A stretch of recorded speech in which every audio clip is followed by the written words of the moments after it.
Real estate बाजार नकदी को खपाने का बड़ा जरिया माना जाता रहा है, लेकिन नोटबंदी और सख्त नियमों के बाद प्रॉपर्टी बाजार में कैश डीलिंग बहुत कम हुई है। अब 2000 रुपए के नोट वापसी के ऐलान के बाद से प्रॉपर्टी डीलर्स के पास कैश में प्रॉपर्टी खरीदने की मांग बढ़ती नजर आ रही है। मुंबई से रिपोर्ट देखिए। 2000 के नोट की वापसी का असर रियल एस्टेट पर पड़ता दिख रहा है। बीते 19 वर्षों से उत्तर मुंबई में प्रॉपर्टी डीलर का काम कर रहे अरविंद गोयल बताते हैं कि बीते 3 दिनों में कैश में प्रॉपर्टी खरीद की मांग में करीब 4 से 5% की बढ़त दिख रही है। इंक्वायरी अगर देखें तो 4-5% बढ़ी है। बिजनेस क्लास स्पेशली कि जो कोई हमसे आगे पूछते हैं भाई हमको फ्लैट चाहिए, लेकिन हमारी पहली कंडीशन है हमसे कोई 2000 रुपये का नोट लेगा क्या। बहुत से जो सर्विस क्लास लोग हैं वो लोग तो वाइट में ही प्रीफर करते हैं, या कोई ऐसे बड़े बिजनेसमैन हैं खाली जिनके पास ब्लैक मनी का इनकम का चांसेस है वो लोग कैश में ढूंढते हैं। काले धन पर रोक लगाने के लिए अचल संपत्तियों की डीलिंग में कैश के इस्तेमाल पर इनकम टैक्स का अलग नियम है। आयकर अधिनियम की धारा 269 SS के तहत अगर कोई शख्स प्रॉपर्टी बेचते वक्त 20,000 या उससे अधिक की रकम कैश में ले रहा है तो उस पूरी रकम को जुर्माने के रूप में भरना होगा। सरकार ने ऐसा काले धन पर रोक लगाने की मंशा से किया था। बीते 23 वर्षों से प्रॉपर्टी बाजार में काम कर रहे अनिल कुमार सेनापति भी कहते हैं कि मांग बढ़ी तो है, लेकिन कैश में डीलिंग अब जोखिम का काम है।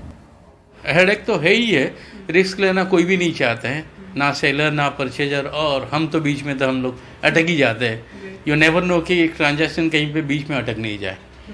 सो वो एक बड़ा रिस्क फैक्टर आ जाती है। अभी तो चालू हुआ है this, I mean in last 2-3 days time it's about 5 to 7% inquiry बढ़ी हुई है, I mean for the cash component transactions.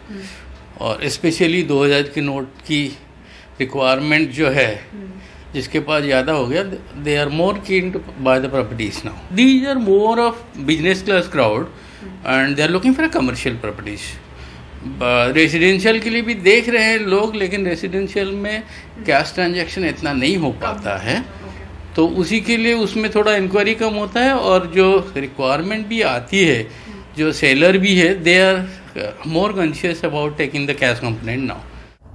अंतर्राष्ट्रीय संपत्ति सलाहकार सेविल्स इंडिया के मैनेजिंग डायरेक्टर अरविंद नंदन बताते हैं कि रियल एस्टेट में कैश ट्रांजैक्शन कई फीसदी कम हुआ है।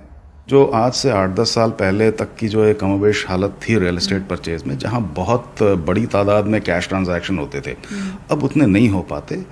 2 वजह हैं। एक तो रेरा आ गया है, कई तरह की विजिलेंस हैं, कई तरह के इनेबलर्स हैं पॉलिसी के तौर पर, जो कि अब आपको बैंकिंग ट्रांजैक्शन करने के लिए प्रेरित करते हैं। और साथ में लोगों ने अब एक कंफर्ट भी धीरे धीरे सीखा है कि कैसे आप चेक ट्रांजैक्शन या बैंकिंग ट्रांजैक्शन से काम कर सकते हैं। एक बहुत बड़ा वर्ग था जो सिर्फ कैश से काम करता था, लेकिन अब धीरे धीरे वो भी कैश टू ऑनलाइन या कैश टू नॉन कैश में ट्रांसफर शिफ्ट हो चुके हैं। तो ये नहीं कह सकते कि कैश खत्म हो गया है, कैश तो आज भी है। कितना है ये कहना मुश्किल है, लेकिन हाँ ये ज़रूर है कि अब नॉन कैश ट्रांजैक्शन या बैंकिंग ट्रांजैक्शन जो है वो बढ़ चुकी है मार्केट में। नकदी को खपाने का सबसे बड़ा साधन माने जाने वाले रियल एस्टेट ने 2016 की नोटबंदी में ऐसी चोट खाई कि डेवलपर्स अब नकदी रखने में यकीन नहीं रखते। एक्सपर्ट्स का कहना है कि नोटबंदी से पहले जहां 40 से 44% मामलों में कैश डीलिंग होती थी, वो घटकर अब 10% से भी कम हो गई है। मुंबई से कैमरा पर्सन संजय मंडल के साथ पूजा भारद्वाज, NDTV इंडिया।